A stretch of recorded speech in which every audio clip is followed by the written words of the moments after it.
Welcome, Hop Nation podcast. Today, I'm extremely honored to have Ceitci Demirkova with me on the show. Welcome, Ceitci.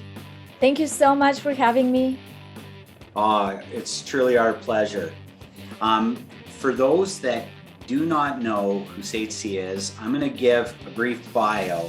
And the first question we're going to have, because I didn't want to steal kind of the backstory, so we're going to ask the founder's story, but I'm going to give some of those highlights on the About You. So Ceitci is the founder and CEO of the nonprofit organization Changing a Generation, and it's dedicated to the social empowerment and educational development of orphans and underprivileged children living in impoverished communities in Eastern Europe and Africa. With over 2 decades of experience in the nonprofit arena, cross-cultural communications, and theological studies, Ceitci has become an internationally recognized speaker, leadership specialist, and philanthropist. She has authored 6 books, including her autobiography, If You Have God. Her latest book, Motivated by the Impossible, received 3 awards and became the #1 Amazon bestseller in hot new releases. On October 11, 2020, she released her co-authored book, Exposed to Hope, featuring true stories of Bulgarian children who are part of Changing a Generation. Welcome, Ceitci, to the show. Thank you so much for having me. I really appreciate it. It's an honor for me.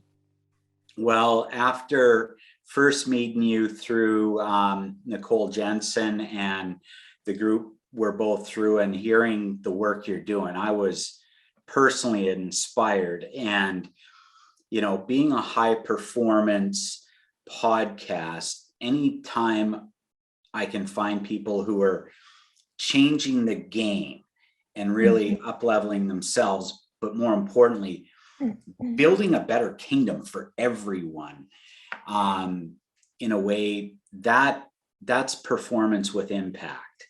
And I want to hear kind of the backstory and kind of the motivation that put you on this path of purpose that you're on.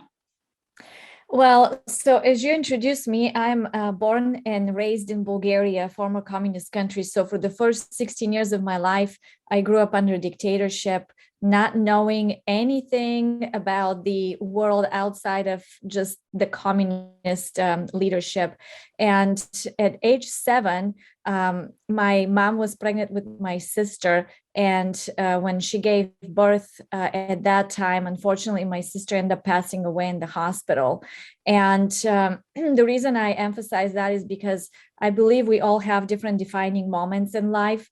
And often people look at negative circumstances as something that supposedly happened and they don't know how to overcome it. And I examine different things in my life that I have gone through, and that particularly negative circumstance that brought a lot of pain to me and to my entire family actually became my defining moment of what I do today. Because at age 7, I went outside onto the balcony.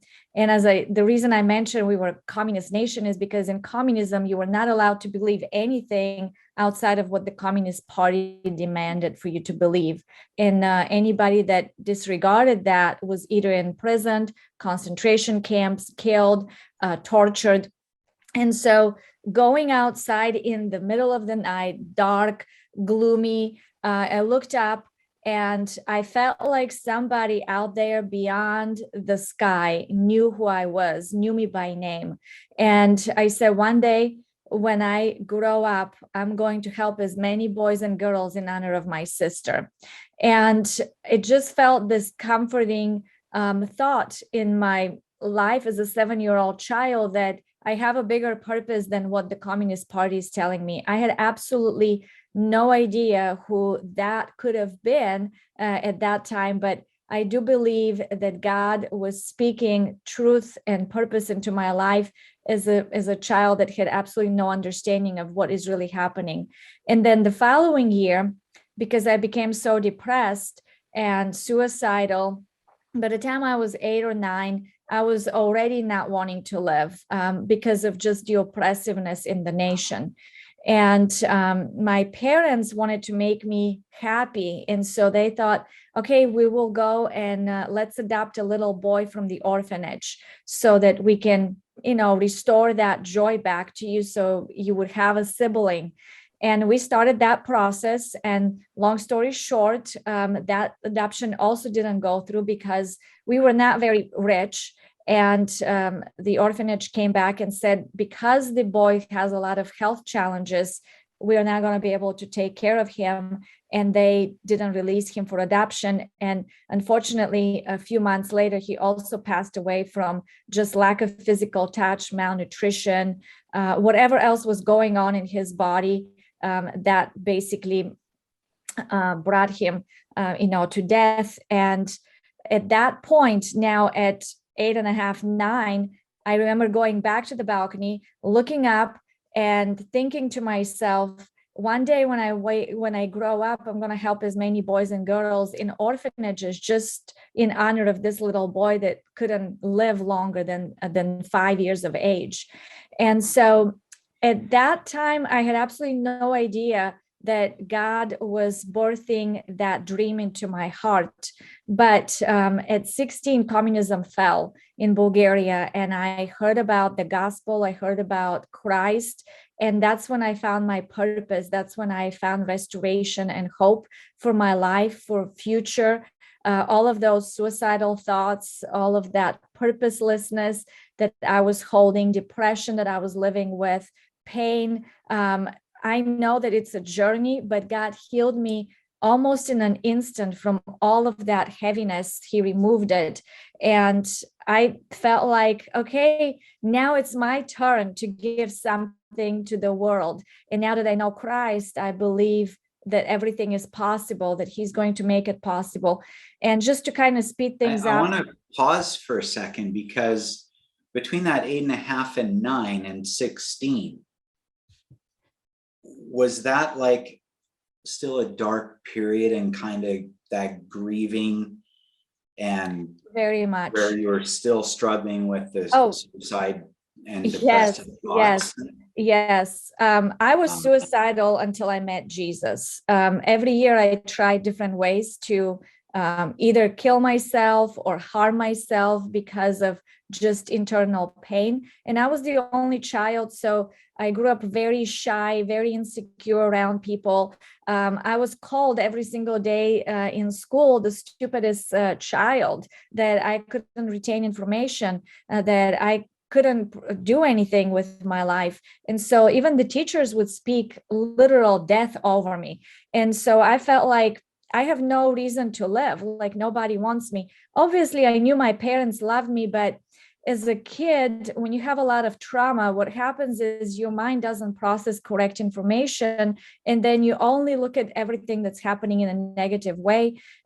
So I felt like I have no reason to live for anything. And when I heard the gospel, it was literally through missionaries that stopped on our street to give us food, because we were going through major economical crisis because of communism falling down. Bulgaria was very dependent on Russia for everything. And so they immediately stopped food, water, electricity, gas, all of those things. And so it threw the country into extreme poverty. And I remember just getting a box of food in our house from German group that stopped on the street. They were Christians. They gave me a Bible in Bulgarian, which I had never seen in my life until that age. I had never touched the Bible. I had never heard about a God whose name is Jesus. I mean, nothing. We were living in complete darkness. And so I went to the service to get more food because they invited me. They said, there is more food for the next week, so come and hang out with us. And because they spoke German and I was in a German high school at the time, I thought, I'm going to go practice my German. I'm going to go get food, come back, and our family is going to have at least something to eat for the next couple of weeks. And that's the night when it changed my life. I went and I heard about Jesus for the first time and how he can heal and how he can set me free. And I said to him, I didn't know him, but I said, God, if you're really real, just like they're saying, then I need you to heal me first. I carried constant pain in my stomach. I was not feeling well at all. And so this chronic pain was constantly bothering me. And that was my question to God. If you were real, then I want you to heal me, and then I'm going to believe in you. And that moment is the moment I thought it, the pain left, and I just felt like my entire body was healed. And so when they said, do you want to accept Jesus? I ran up there. I'm like, of course I'm going to accept Jesus. The best thing that's ever happened to me. Like, he loves me. He knows my pain. And so my life was changed from day one, the moment I met Jesus. And I went home. I got that Bible. I opened it on the book of Acts, and I started reading it. And I read how the disciples traveled, preached the gospel. And I thought, well, I can't do anything else. Everybody thinks I'm stupid, but I think I can do this. I can just travel. And you have to, like, for the viewers and the listeners, have to realize you've never left the country in communism. I mean, I had never traveled anywhere. We didn't even own suitcases. So for me to be thinking I'm going to travel somewhere and preach, that had to be out of the box thinking. And, fast forwarding 2 years later, when I turned 18, I had this opportunity from missionaries from the States that came to Bulgaria to sponsor me to come to the US to study at a Bible college in Oklahoma, in Tulsa. And that's the whole reason why I was coming to the States, is so that I can study, so that I can help these orphans and kids in Bulgaria that I saw suffering. Right. And you're still living in the US now. I am. Yeah, I actually started this journey 27 years ago now, actually. And I go back and forth to Bulgaria, established a nonprofit organization. I've had it since when I was 19 years of age. I opened my nonprofit with, I arrived to this country with $100, didn't speak the language, didn't know anybody, but I knew God asked me to come, so he was going to make a way. And the whole reason I was here is to, first of all, to glorify him. Second of all, to help my nation. Third of all, to be able to teach in this part of the world what life is like under communism and socialism, and what are the consequences when society falls into those kind of traps, imposed on them, and on the value and the dignity of a person, and how to overcome them, how to create resilience out of those challenges in life, and not actually become their victim. And so I felt like this is my calling, this is my purpose. I wanted to start the nonprofit, and I did with what was in my hand, which was not much at all. Could only support one orphan, and I couldn't even support the orphan. I was just giving $12 a year for a kid in the orphanage.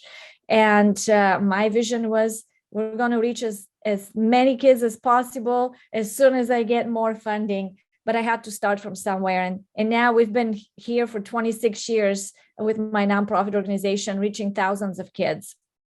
Well, that is absolutely amazing. And I got goosebumps and inspired by that. And for context, like, it's towards the end of March of 2022, and Putin's got the war right now in the Ukraine, and some of those tensions that you talked about, I know are present for those in Ukraine. And I'm part of the Canadian Georgian Chamber of Commerce, and Georgia also has some Russian occupied states in their country right now. And I was on calls Friday and Saturday with people there, and I'm planning a trip. So what you're sharing is topical today, 26 years later after starting your nonprofit. And one could argue, and I'm sure you argue the point, that it's needed as much now as ever. Oh, absolutely. I mean, without going into anything political, when you think about the spirit of communism, that spirit is anti-Christ spirit. It devalues Christ and it raises humanity above God. It's humanistic nature of glorification of a person, of an organization, of a government to supply for your needs so that you become reliant and dependent on a natural established society rather than a supernatural God who can meet in a supernatural way emotional, physical, mental needs. And anybody that thinks otherwise, that either of these, socialism or communism, are good, has never read the manifesto of Marx or Lenin, because we had to study those. And it's very grotesque when you see what has happened to many generations and how many people have been killed, not just put in a concentration camp, but killed for going against the belief that you should believe in, that you can believe in God, that you can make something out of yourself. It's the collectivism of a society where you remove the individuality of a person so that you blend everybody in and treat them as dirt.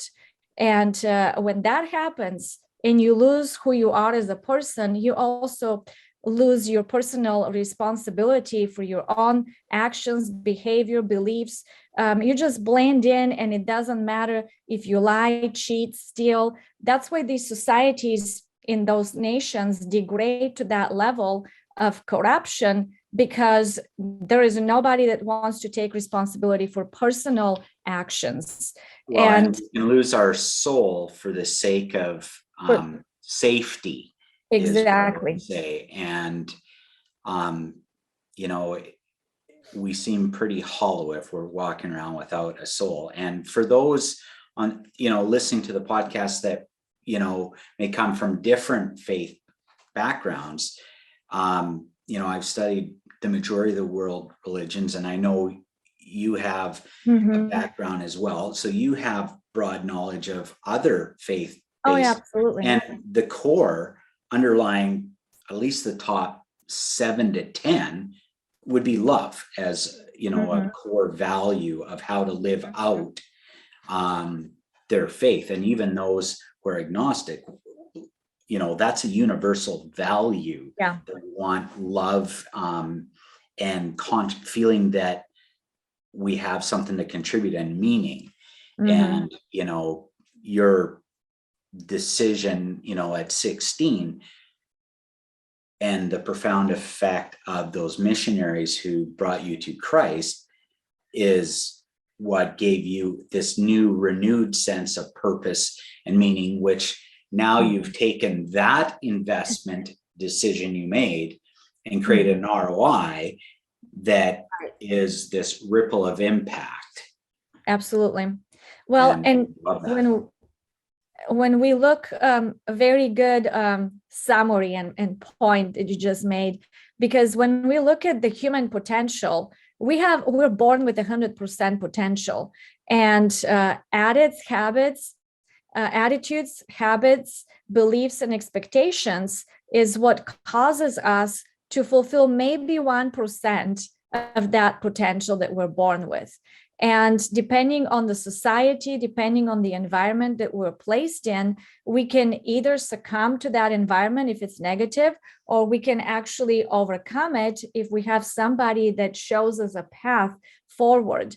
And in a nation like mine that I was raised in, nobody had a path.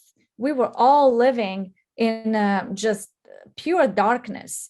And so when we saw a little bit of a glimpse of a light and everybody just ran there, and for me, that was accepting Christ. But when we finally saw that there is more to life than what we were being told every single day by the regulated state media, that there was more to the world, because we were so closed into what we were hearing. Absolutely.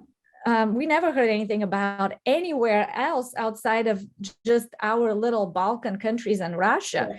And it was all propaganda. Like, of course, we see that still in places in the Middle East and China. I have friends there, where media is absolutely state-run controlled. Totally. Now we have different media, but I would say just the spirit of fear globally that took place 2 years ago with COVID and the pandemic is the same exact spirit that we lived under during communism, because that kind of fear that basically paralyzes you from living life is exactly what communism tries to do. It tries to suck the life out of you as an individual.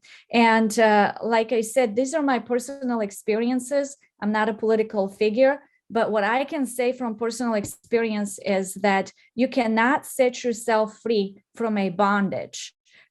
Because as a human being, we're not powerful enough to just live with courage. We're going to run out of it. We have to have someone who is greater than us to become a part of our journey, to be invited as a part of our journey in order for us to be able to live and have hope. We as human beings need love, need hope, and acceptance. And faith, which is that belief in what's unseen, but it's in the future, and it's something that is optimistic when we think about it. Like we think it's going to be better, and that faith is what keeps us in the game. So you surviving that dark period from 8.5 to 16, just for the opportunity. And I want to shift gears here, and I'm going to ask you about the movie and one of the books. But before I do that, I'm going to share just some stats from 2021 and this was from Changing a Generation, the nonprofit. Yes. 4,000 families and children fed, 10 new partnership locations added, 550 children added to the weekly outreach in Bulgaria, 6 playgrounds built under Adopt a Neighborhood in Bulgaria, 2,350 Christmas presents delivered during December 2021 in Bulgaria and Uganda. That's just in 2021, and you've been at this 26 years. So having you on the show, and I got goosebumps again, because that you're changing the world one life at a time, and literally thousands of lives changed and touched just last year.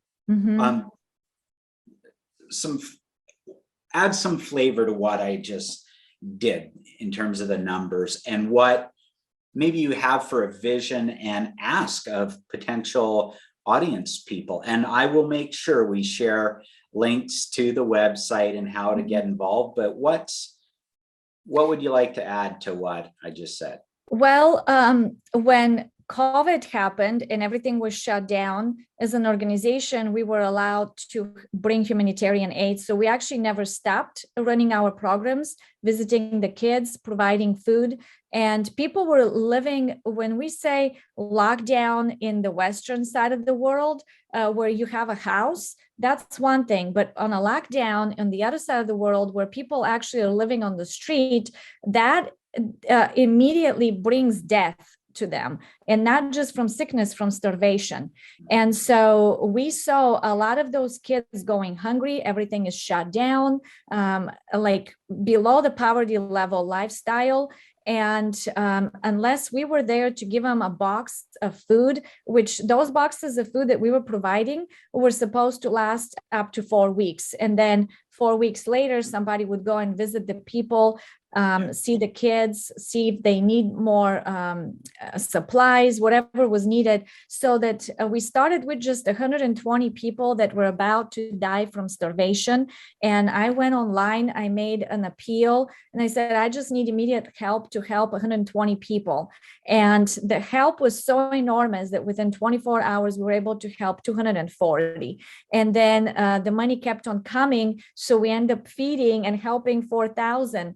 So we have kept our programs. In the middle of pandemic, we opened more locations because mayors were coming to us and saying, can you come and help our little town? There is no government help here. There is no assistance. And so we've gone through every open door. And we have said, whatever we have, even if it's little, we're going to do whatever we can. And that's what I've always tried to encourage people. I don't have millions of dollars, but whatever comes to us, we're able to disperse it and give it away right away to help and meet the basic needs of the people. And with the playgrounds, the reason we started doing this in 2019, I set a goal, okay, I'm going to do 10 playgrounds because our kids, we would go and conduct outside outreaches, programs. They would play in the dirt with sticks. I mean, if you see them, how they play like a little plastic bottle and they're running after it like it's a big thing for them, no toys, no nothing, jumping literally off the rooftops just to entertain themselves. And so I thought we got to start putting playgrounds in some of these locations just to create safe environment for the kids to be still kids instead of dealing with trafficking have and fun and poverty. smile.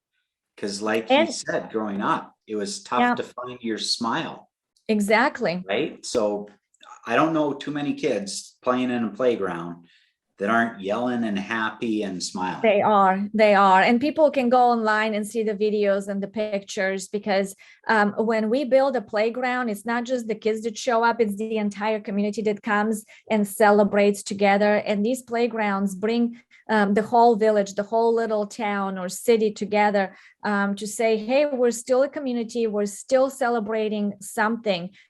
Joy, life, purpose.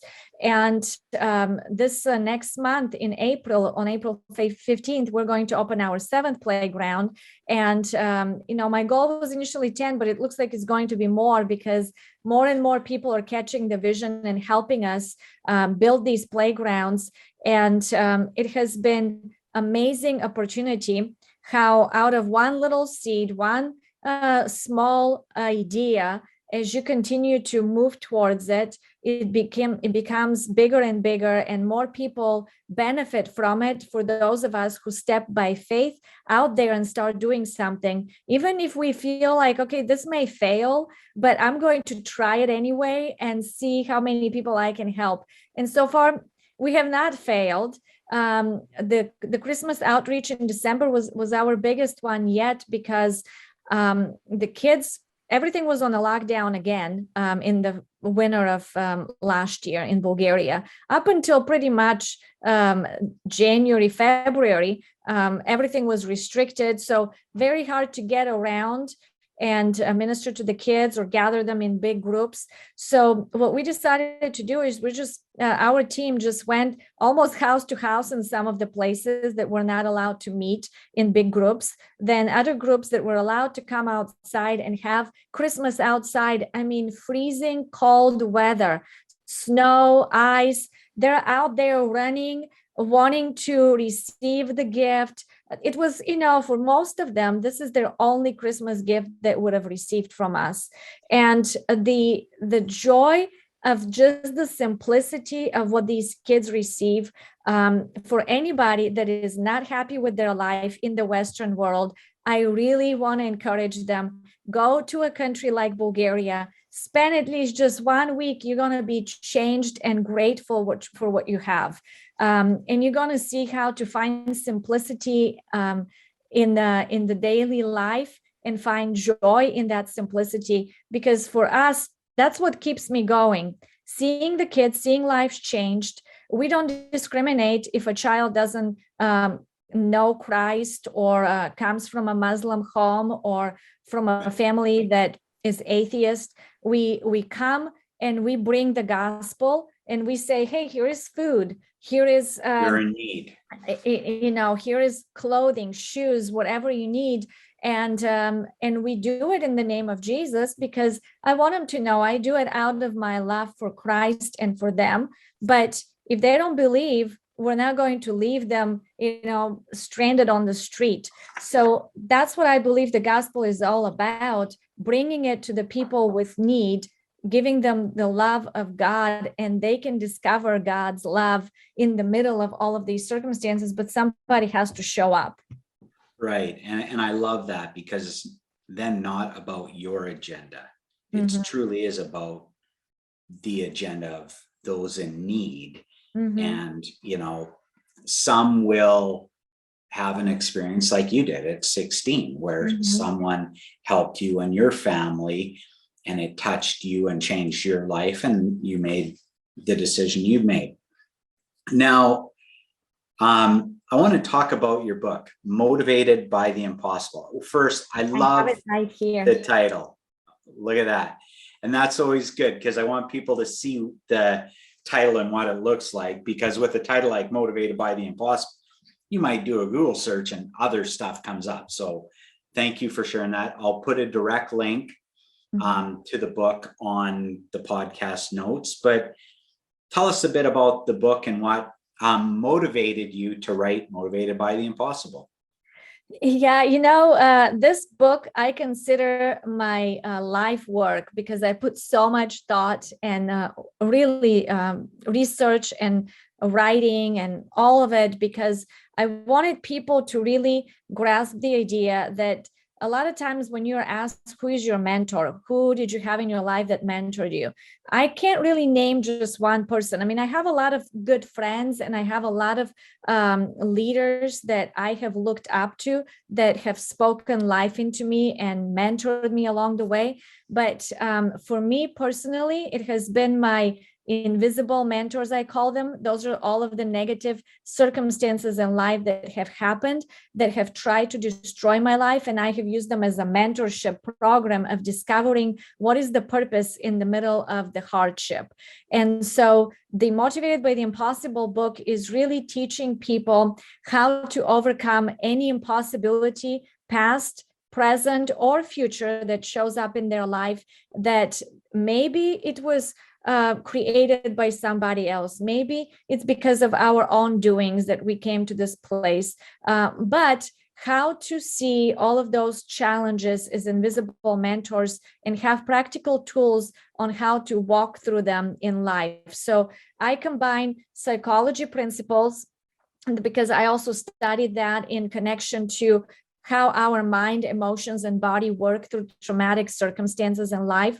And I have also included biblical principles and personal stories from my life, growing up in communism, and also life stories of what challenges I've experienced here in the US, because as a foreigner in a foreign land, you have completely different set of challenges than a person born in America or Canada or any other Western nation that has resources.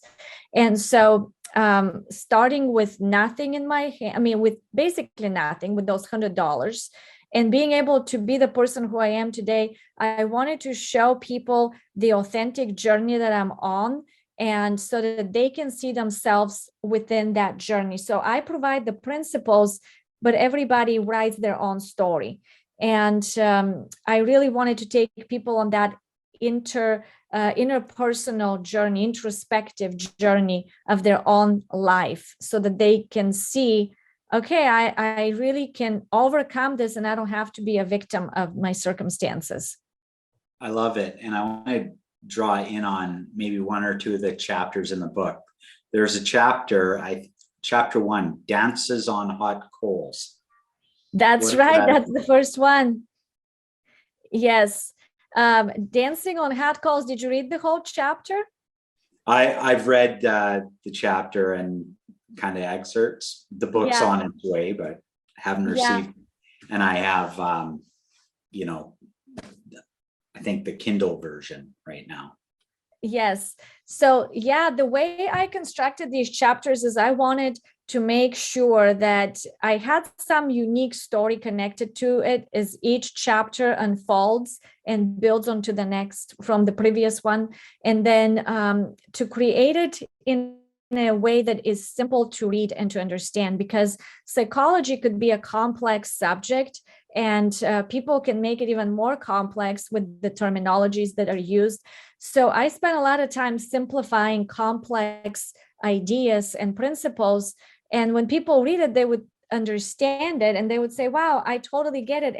And that, I really think, is the key of my success with the book, that I made it simple enough for everybody to apply it in their life. But Dancing on Hot Coals really is being able to have that song and dance even in the trauma. In the way that particular story was born is in communism. Well, no, actually, prior to communism coming, we were under the Ottoman Empire for 500 years, and they killed many of the Christians, and they would come and burn down the Orthodox churches where people would be hiding. And in this particular instance, they had locked everybody into the church and put the fire on, and so people were burning inside. And the villagers that were watching saw the fire and started running into the church and trying to save as many people as they can.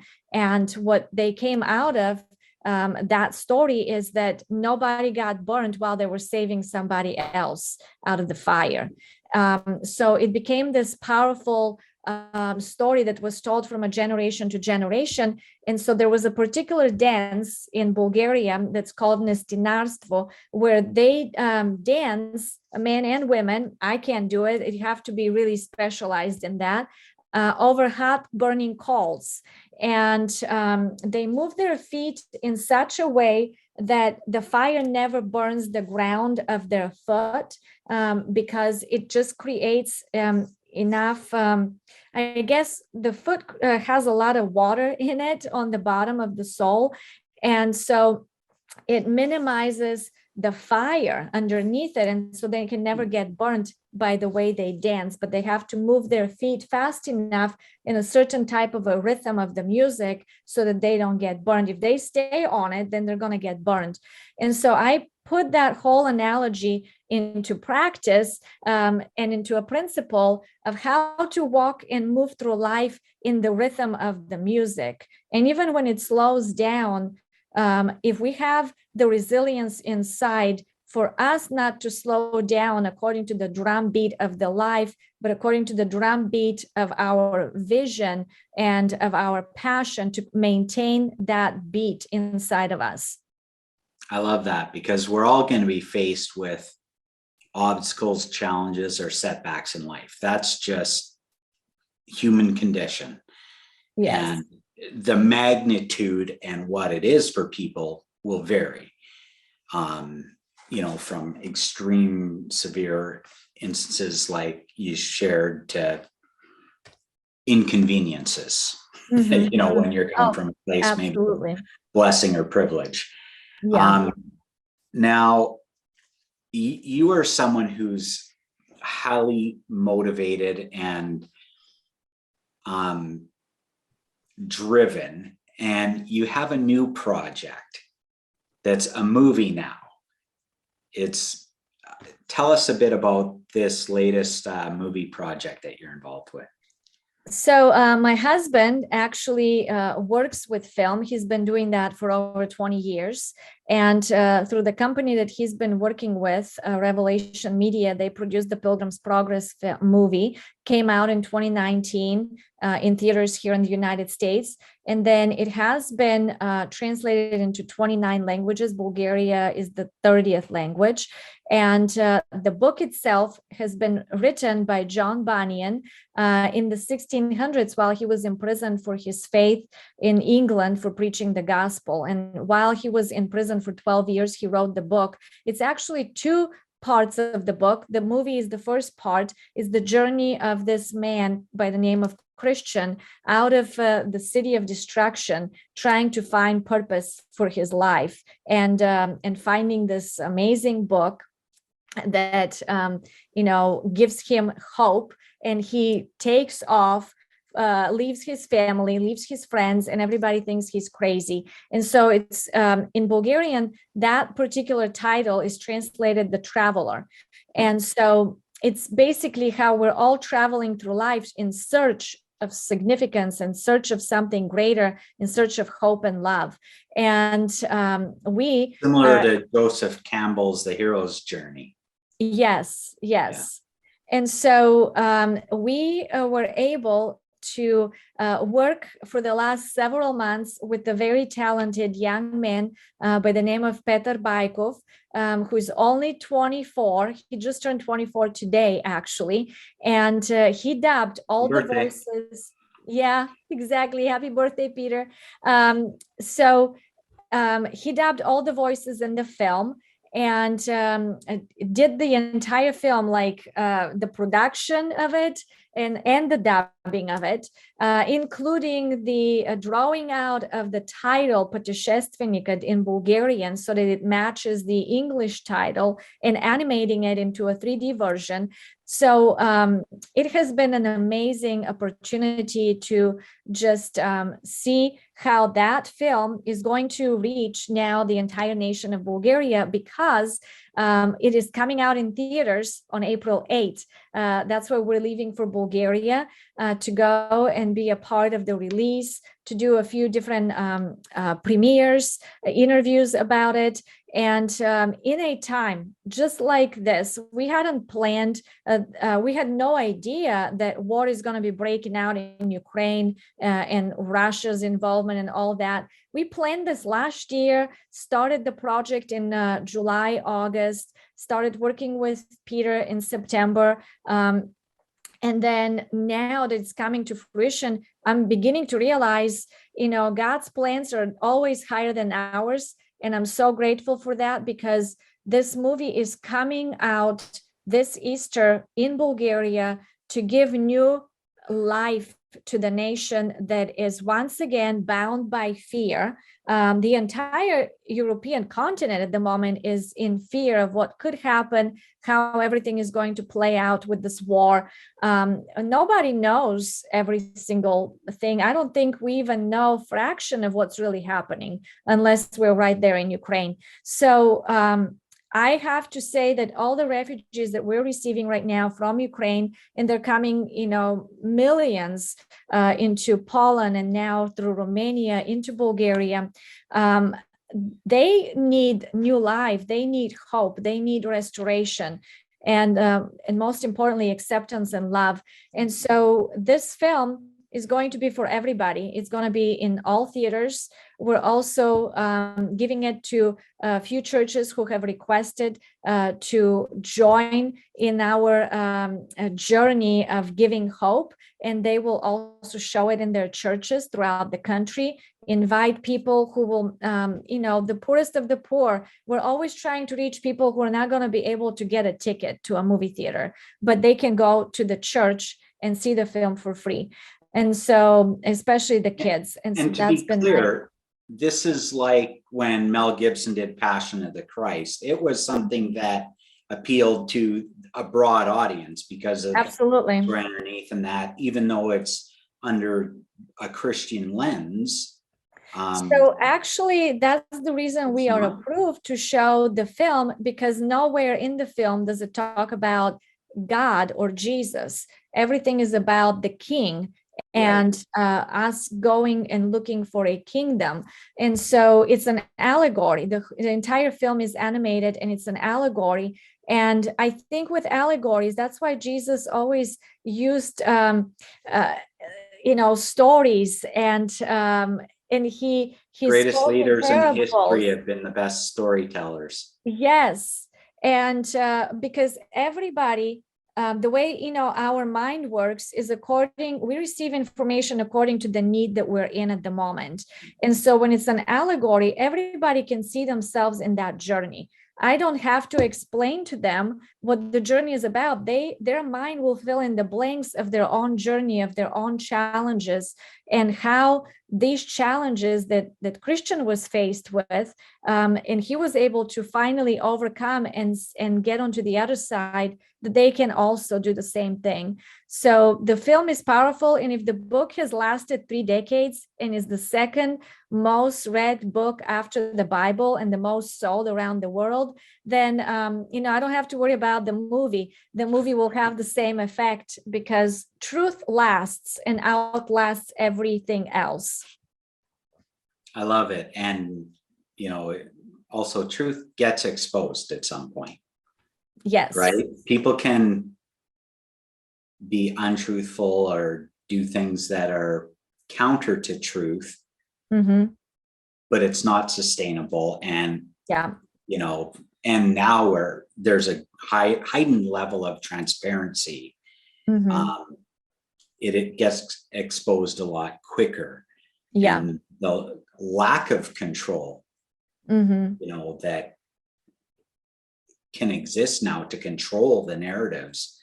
We've seen that with social media and, them Absolutely. having to adapt after the fact when stuff's Mm-hmm. taken down, but Yeah. it's out there in advance. Like there's a Yeah. transparency that, opens doors and sheds light where maybe there's some darkness that needs some light shine on to get out of Mm-hmm. it.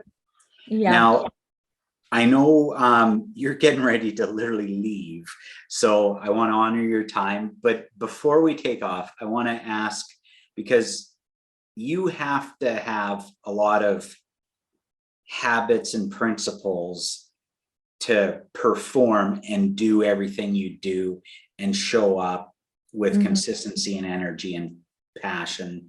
What are Mm-hmm. some of your success habits and principles that drive you personally to perform like you have? So I have one sentence that I adapted from one of my mentors, and that is our noble cause gives us the purpose and the courage to go and do good, even if nobody else gives us permission. And so having a noble cause in my life with a greater vision than just myself gives me the motivation to wake up every day energized and to strategize and have that level of dedication. Because when we're doing something for ourselves, eventually I think we're going to run out of the sustainable energy. But when we are seeing the results of what the vision that's bigger than us is producing, that noble cause, then it motivates us to create and develop new ideas. And the way I have learned to do some of those things, when I connected with Lou Tice, who was the co-founder with his wife, Diane, of the Pacific Institute out of Seattle, Washington, at 35, my life literally changed once again. I mean, I always say Jesus changed my life. And then through that particular training that I went through on high performance, my life was changed again because I was a high performer already, but I didn't know how to sustain my successes because I would reach a certain level. And then the next morning, the moment I would reach my goal, I would wake up with no energy and completely feeling like I have to start all over again. Not understanding that before you reach a certain goal, you have to reset the goal a little bit ahead of time so that you can maintain that energy when you reach the goal to go for the next goal. And so his first saying to me was, high performance people always lose energy if they don't know how to guide themselves through the process. And the process really is pretty simple. Our mind works according to what is a value or threat to us. And whatever is of value to us, we immediately change our direction. We immediately start moving towards that particular issue or a value so that we can make it happen in our life, adapted. The same thing is threat. When a threat appears, we immediately jump and are ready to attack the threat or run away from the threat.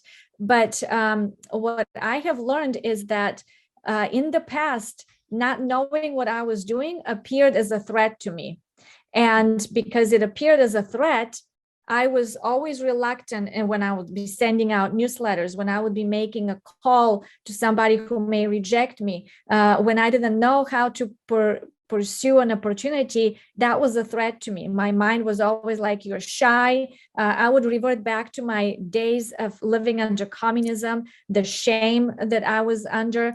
And so I would feel like I was reliving my past in my present in a completely different nation.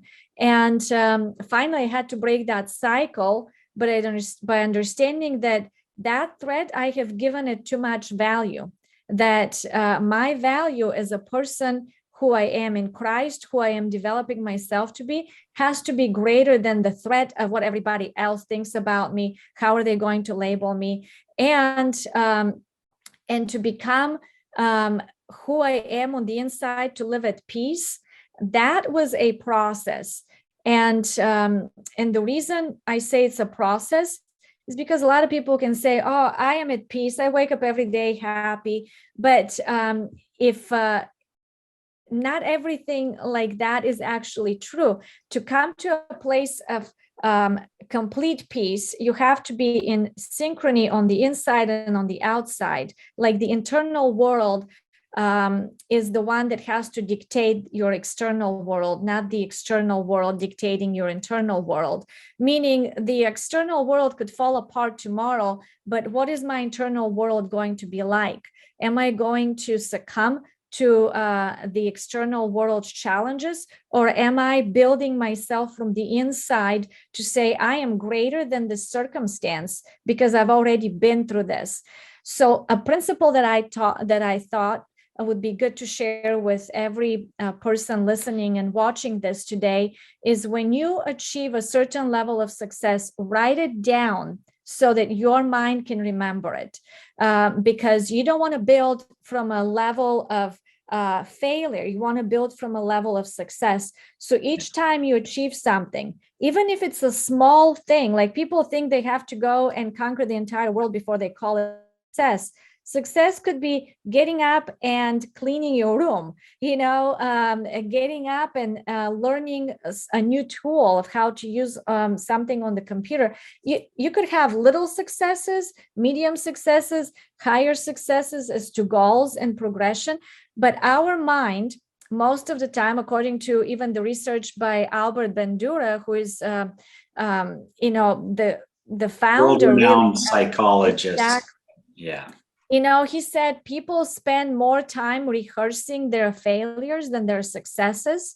And so what ends up happening is our brain literally rewires for a failure the more we rehearse it, rather than rewiring for success. And so I started writing down, what have I overcome and how did I feel when I overcame that? So a key component here is not just writing it down. And I encourage people, write it down with a pen, paper, with a motion, a stroke of a pen, not typing it on the computer, because the neuron of the brain connects to the actual writing with you by hand. And it creates a change, a new neuropathical path in your mind for that success. It's the process of authorship. Absolutely. Authorship. You are the owner of it. And then attaching an emotion, I had no idea how important that was, because emotions travel 80,000 times faster than our thoughts. So all it takes is every 90 seconds for a new thought to enter our mind in order for an emotion to enter our body and flood us with a new experience. So if people don't like what they're thinking about right now, they can change their mind. They can literally stop themselves and say, what am I even thinking? This is stupid. Like, I am not going to think about it all day and get myself depressed. So think immediately about a positive thing, something positive that has happened in your life, to elevate that new emotion of joy and excitement. Because when you have when you understand the power of emotions, you put them to use on your behalf.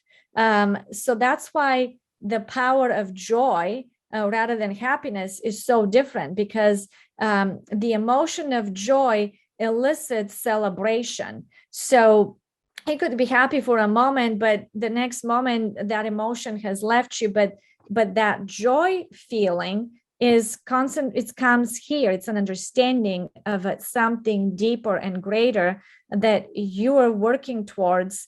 And then you have to find somebody to celebrate with. So here is what I do. I write my successes, and when something happens, I tell myself, this is who I am. this is my new normal. Not my new normal the day before, but my new normal today. It's the new And baseline. then I built from today on. Yeah. And to continually move up that flow ladder, to use Ceitci Semi-High's psychology. That's what we have to do. And two things that I thought of as you were talking, because that was gold. That was absolute gold. One was attaching the emotions, but also gratitude. What are you grateful for in that success? Because a lot of the successes that you would have and the nonprofit has, there's a lot of other people and a lot of other resources and things that happen that you're grateful for, that, you know, you're the precipitator. But I also thought, like, just in the most simplified fashion, because I'm a simple guy at the end of the day, it is what we choose to focus on. It gives us direction. So the writing down the successes versus fears or all the limiting stuff, and, you know, anyone who's over the age of 13 comes with a bit of baggage and stuff. And we can all just get over the fact that we have that vulnerability to us. It's part of the human condition. But literally, when we're driving, like, if we focus over that way, the vehicle will veer left, just like, and focusing on success is as easy as the negative. The issue is we magnify the monsters and the fears that we have, the more we focus on those. And, you know, the research shows anywhere between 4 and about, you know, a 10x magnitude of an equal weight negative emotion to positive. And if we think of the stock market, like a 10% drop in your portfolio versus 10% rise, you know, Ibbotson and Associates did it, and they said 4 to 7 times the magnitude is felt when it's a 10% down versus 10% up. Well, our fears or successes are similar, I think, as well. Absolutely. So it can take 3 to 4 times doing successes to overcome and literally create that new cognitive map and the dissonance to now have the new belief. So all that sabotage of all the baggage we carry, we can clip kind of the parachute that's holding us back from going full speed ahead sometimes, once we become aware, and then attach the emotions.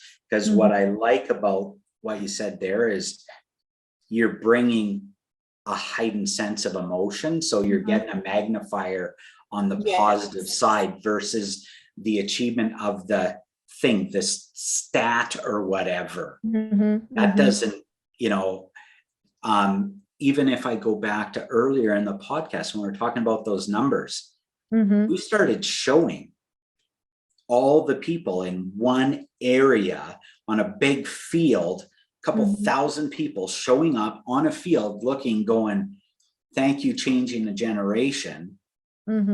That's going to say a lot more than any stat. Like, there's an emotion in. Absolutely. Yeah. That's why I put the videos and the pictures so that people can see. It triggers an emotion. And, you know, I also, as a part of what we were just talking about, which, thank you for summarizing all of this, we become what we believe. You know, if we don't like who we are today, we have to be able to say, I want to change my belief system. And the belief system is really a combination of our attitudes and habits and expectations, because they create our beliefs. And so our attitudes, a lot of times people say, well, I just have a bad attitude. Actually, an attitude is the direction in which we lean in towards an opportunity, or towards a failure, or towards a success, or towards something we don't like or we like.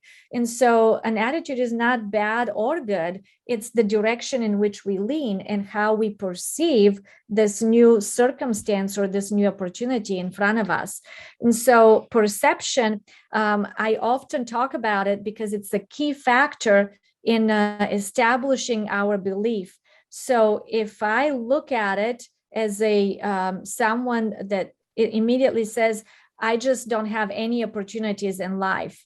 And this has been one of the things that I feel like I came to America to show Americans how many opportunities they have. Because when you're born with opportunities around, you actually become blind to the opportunities.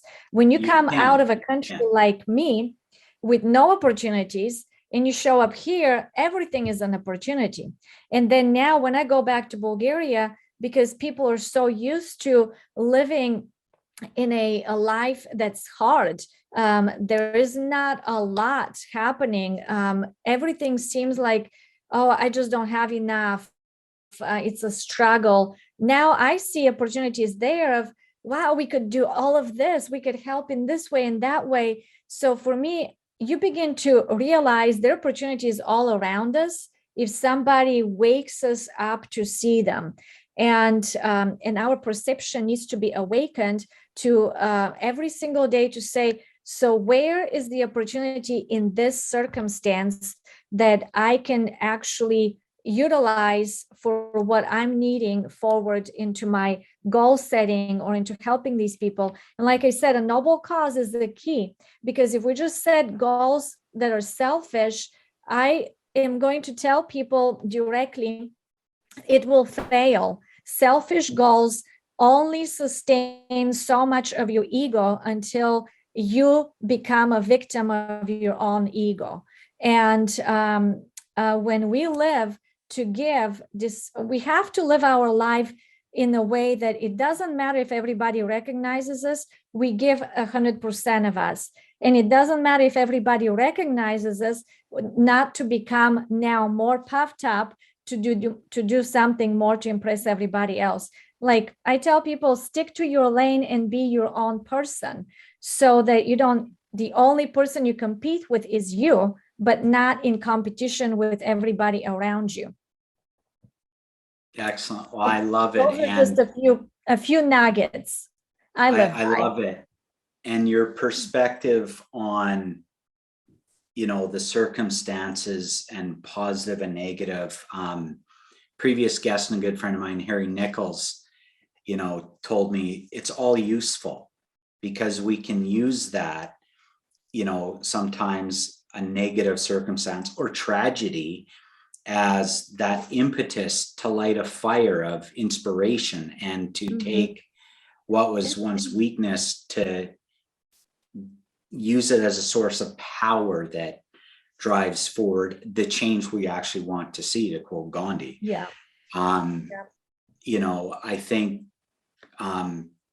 realizing choice in whatever circumstance we find can bring hope, that we have a choice on at least our reaction to what happens, because some things are outside of our control.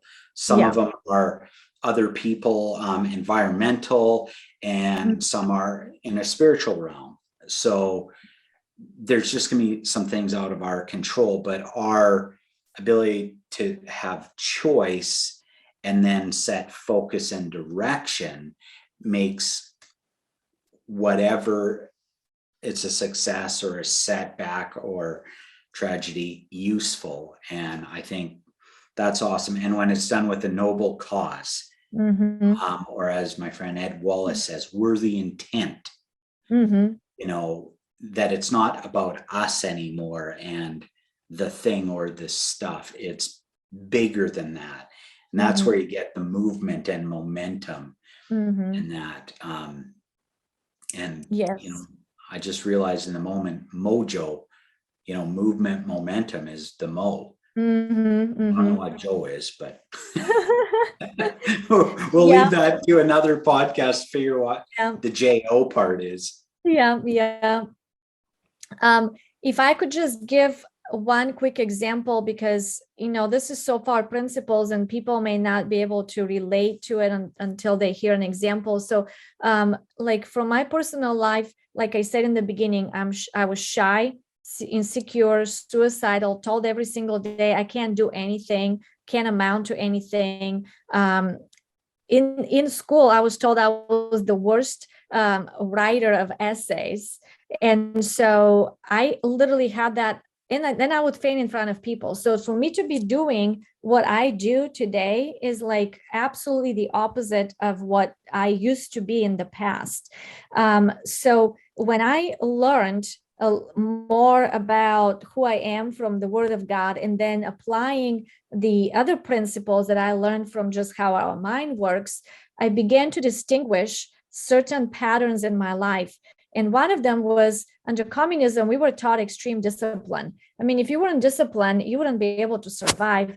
And I thought, wow, this is a mentor. Communism was negative, but let's just see what I can extract out of that lifestyle that I developed during the day, during those days. And that discipline is what keeps me being able to start by myself an organization and work at it every day. When I had absolutely nothing, I worked as though I had everything. I would wake up and I would dress up every day. I had no computer. I had one little suitcase, but I would carry that little suitcase with me, and I would envision myself as the person that I was becoming. And I may have not had any papers in that little suitcase, but just my Bible. But I was feeling like I am an ambassador. I'm going out there. I'm going to be reaching millions. I'm going to be talking to politicians. We're going to be influencing nations. It had to I've be seen born it 3 times now. You literally show up that way. Like you are always showing up very professional and looking and just showing up your best. Yeah. You know, part of that's, dress and just an attitude, right? I mean, and I can say to the audience here, like with absolute congruency, what you're saying, you live like to the T as an inspiration for others. And your story that we've heard is just testament to everything you've said. And what is so awesome is when someone comes on who there's a very clear congruence and alignment to what they're saying and what they're doing. And you epitomize that. Like if I was, that elementary teacher, it would be gold star 100%. Thank you. Well, so even in that, that was a journey. So thank you so much. Because when you grow up under shame, perfectionism is the opposite of just trying to overcome shame. So there was a time in my life where I tried to be so perfect that perfectionism was never enough for me to conquer the shame. What I had to do is change my belief system because I was already enough. But in my mind, I wasn't enough. So I had to change the thoughts about me and who I am as a speaker. And one thing that Lutai said to me when I met him, because by that time when I met him, I had already been traveling to a lot of different states, doing a lot of speaking engagements. And he said to me, it feels like you're afraid of just stopping and allowing your future to come into your present. That's why you constantly booked and on the go so that you do something new, but yet you're repeating the same exact thing every single year. And he was like, you're still dealing with that shame and you're trying to be so perfect. And I literally stopped and thought, how could he see that? How could he see me? Like he just met me and he just read my entire mail. Like I was trying to cover up shame through perfectionism.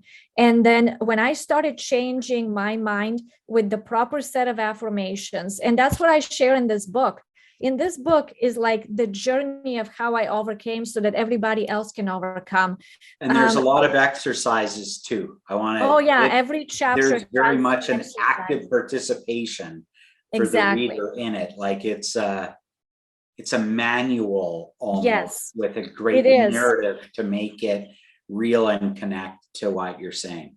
Yeah, and I also have an online course with it. So anybody interested to just, not to just read the book, but also take the course, that's also available on the website. Make sure you send me that link as well, So It's I want all to on make sure I put that. invisiblementors.com. Everything is on there.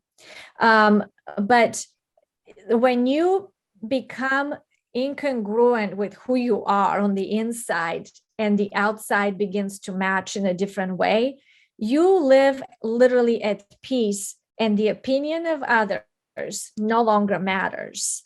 I cannot tell you how freeing it is to wake up every day and to know I am doing what I am doing, despite of the critics. The critics don't matter.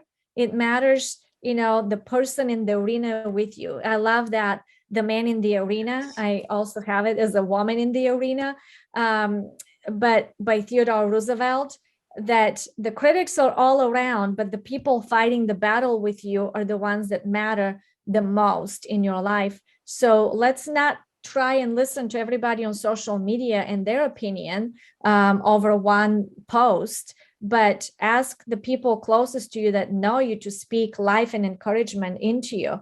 And then I have, as a principle, and that's, I'm going to stop talking because I can talk forever, but surrounding myself with people that are already on the next level that I want to go to. A lot of times people surround themselves with people who know less than them so that they can appear smarter in conversations. And that comes out of insecurity. But when we surround ourselves with people that we say, wow, I can learn something from you and I want to be a part of your life, I want to learn even in indirect ways. I observe people, even if I don't become best friends with them, but if I like something, a trait in them or a way they do certain things, I get home and I write it down. Like today, I observed this person and this is how they walked or they conducted themselves. This is how they gave a speech. I like this, this, and this.